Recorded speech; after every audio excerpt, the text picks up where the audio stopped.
Good morning, students. We will see about next topic, that is diabetes mellitus. It is a very well-known disease throughout the country, especially all kind of metro cities and urban setups. So it was started in the 6th century and noticed by some Indian physician named Susutra, with the given the name with the sweet nature of urine, and such patient term and name is given as Madhumeh.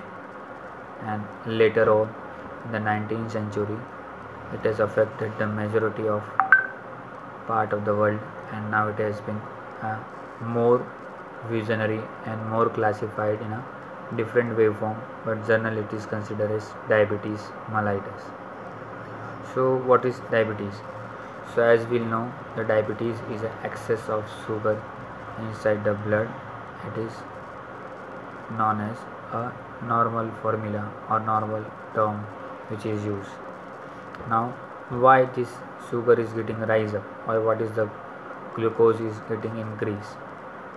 So basically glucose is an energy conservation or energy transaction which is used for all kind of energy related transactions in the body, or we can call it as a currency of the body movements.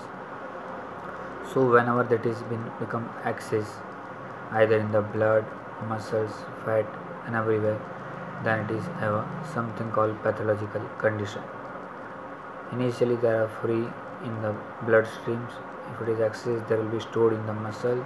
If it is excess, and that will be stored in the liver, then it will be excess, then it will be stored as a fat in a different region according to male and female, and which is known as. This is how the glucose has been stored inside the body in the form of glycogen, and converting from the glucose to the glycogen is done with the help of insulin.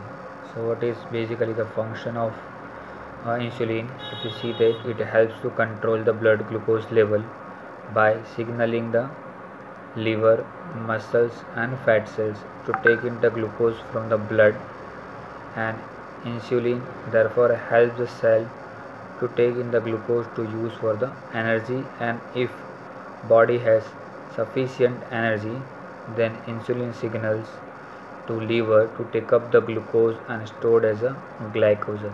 That is a very well known and basic function of insulin. Now if you see the definition of diabetes, so diabetes is a group of metabolic disorder characterized by hyperglycemia resulting from defect in insulin secretion, insulin action, or both. It means whenever there is a decrease in the secretion, and obviously the conversion of the glucose to glycogen will not happen. If secretion is normal but action, what has to be done from glucose to the glycogen, that is not happening because of XYZ reason, then again it is considered as diabetes, or either of things. Secretion is also low, the action is also decreased with number of factors. This is called as diabetes mellitus. One of recent surveys is by 2035 the number will rise up to the 592 million around the globe, and in India it will be around 66 million people will have diabetes in people had diabetes in 2013, and it can be rise up to 70% in up to 2035. This is how the predictions of the, and this is how the various surveys and epidemiological studies reveal about diabetes in a country as well as in the different part of the world. Now we'll see that how this insulin is work, or from where it is working. So there is a one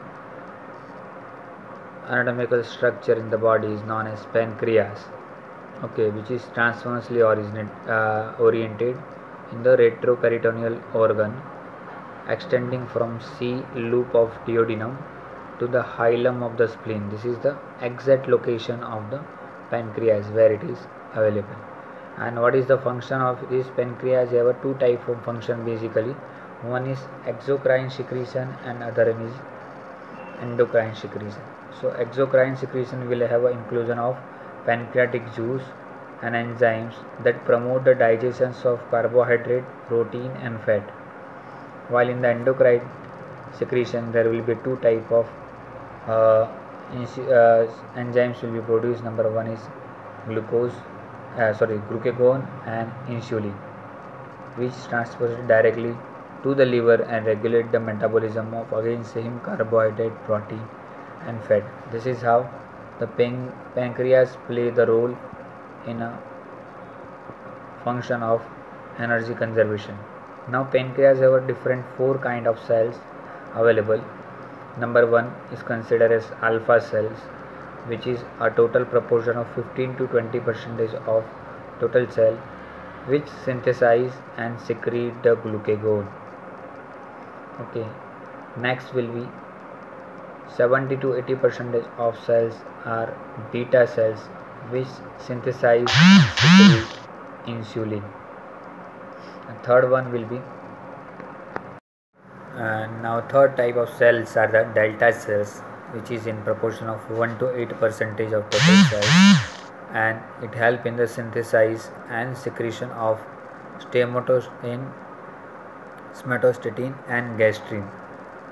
And the last four type of cell, that is F cell, that is in proportion of 1 to 2%, which help to secrete the pancreatic polypeptide, which decrease an absorption of the food, which help in the decrease the absorption of the food from the GIT or gastrointestinal tract. This is how the four kind of different cell which help in a different kind of production.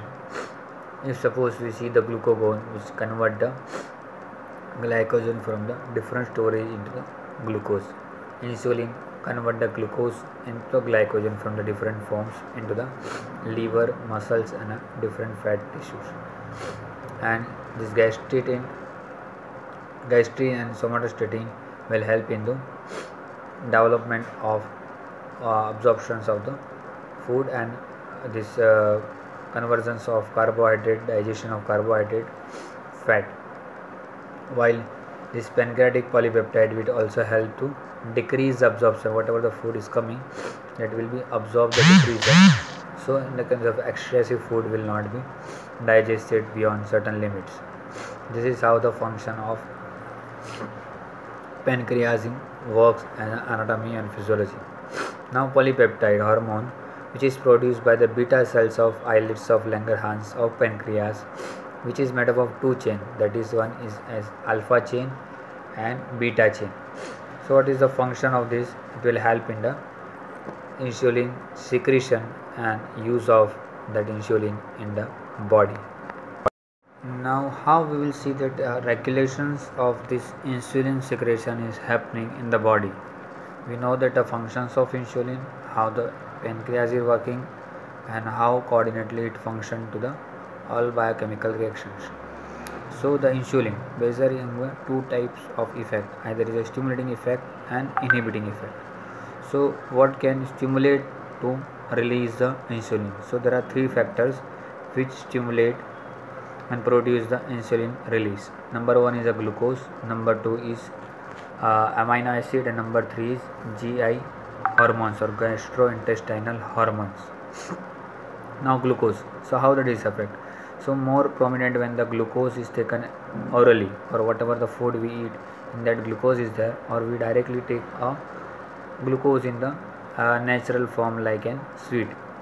Then there is a rise in the blood glucose level and there is a signal will be sent to release the or secrete the insulin. Number one will next will be the amino acid, and third will be the when the GI hormones feels that there is a certain amount of glucose available in the tract, then again that is going to help to release the insulin. These are the factors which stimulate. Now there are number of factors which inhibit also. So more number one is epinephrine. So epinephrine is a more potent inhibitor of insulin release. It will not allow the insulin to release or it does not allow the hyperglycemia or glucose to convert into the glycogen. Whenever the emergency conditions like stress, extreme exercise, trauma, nervous system stimulates the adrenal medulla, such kind of condition, CNS will stimulate the adrenal medulla to release epinephrine. And what happens? This epinephrine suppresses the insulin release and promote the energy to be metabolism by mobilizing the energy yielding compounds from liver and fatty acids